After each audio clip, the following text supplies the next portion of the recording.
যাত্রী হয়রানি এবং লাগেজ কাটা বন্ধ হয়েছে। এখানে ভিসা এবং আপনার ইমিগ্রেশন আমরা বাংলাদেশ থেকেই করে দিচ্ছি। আমার মনে হয় যে বিগত 20 বছরের মধ্যে এত ভালোভাবে হজ করতে যেতে পারে নাই। আমরা বিমান ভাড়া 12,000 টাকা এবার কমিয়েছি এবং আগামী দিনে আমরা আশা করছি যে আরও প্রায় 20-25 হাজার টাকা কমানো সম্ভব হবে প্রতিটা হাজির জন্য, যেহেতু হাজিগণ তারা তাদের সর্বস্ব দিয়ে তারা হজ করতে যান নিজেদেরকে পরিশুদ্ধ করার জন্য আল্লাহর দরবারে।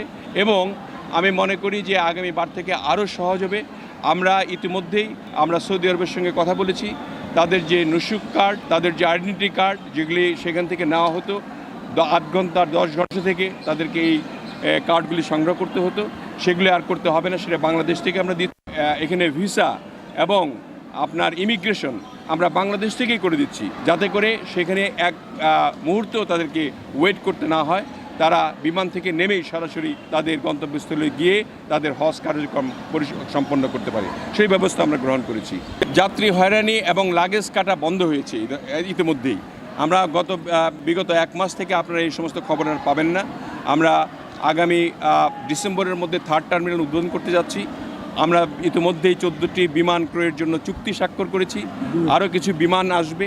আমরা মনে করি বাংলাদেশ বিমান একটা ইন্টারন্যাশনাল যে বিমানের যে মর্যাদায় যেটা ছিল না সেটা উন্নীত হবে এবং আমাদের বিমান এভিয়েশন হাব হিসেবে আমরা বাংলাদেশকে গড়ে তুলতে চাই।